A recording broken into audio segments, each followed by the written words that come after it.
Welcome to పూరా local. Tollywood sensation heroine జాతిరత్నాలు fame Faria Abdullah తీవ్ర భావోద్వేగానికి గురవుతూ ఒక పోస్ట్ పెట్టారు. ఇటీవల హైదరాబాద్ మీరాల మండిలోని శ్రీ మహంకాళేశ్వర అమ్మవారి ఆలయంలో జరిగిన బోనాల ఉత్సవాల్లో ఫరియా అబ్దుల్లా పాల్గొన్నారు.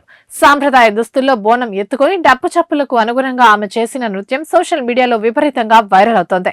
తెలంగాణ సంస్కృతిని గౌరవిస్తూ ఆమె బోనం ఎత్తడాన్ని చాలా మంది నెటిజన్లు ప్రశంసించారు. అయితే మరోవైపు కొంతమంది మాత్రం ఆమె ముస్లిం నేపథ్యాన్ని ప్రస్తావిస్తూ సామాజిక మాధ్యమాల్లో అసభ్యకరంగా కామెంట్ చేస్తూ తీవ్ర స్థాయిలో ట్రోల్ చేశారు. ఈ ట్రోలింగ్ పై స్పందిస్తూ ఫరియా అబ్దుల్లా తన ఇన్స్టాగ్రామ్ లో ఒక వీడియోని విడుదల చేశారు. మా నాన్న ఇస్లాం మతాన్ని ఇష్టపడి అందులోకి మారారు. ఒక మతంలోని మంచిని చూసి స్వీకరించిన వ్యక్తి నన్ను పెంచినప్పుడు నా పెంపకం ఎలా ఉంటుంది? నేను ఎప్పుడు ఇస్లాంలో ఉన్న మంచి భావాల్ని చూసి పెరిగాను. నన్ను ద్వేషిస్తూ కాఫీర్ అని తిడుతున్న వారికి కూడా నేను మంచి జరగాలని కోరుకుంటున్నాను. నాకు ప్రకృతిలోని చెట్లు, రాళ్లు, సీతాకోక చిలుకలు ఇలా ప్రతి అణువణువులోనూ ప్రాణం, దైవత్వం కనిపిస్తాయని నమ్ముతాను. సృష్టి అందాలు ప్రజలను మరింత దగ్గర చేయాలి తప్ప విభజించకూడదు.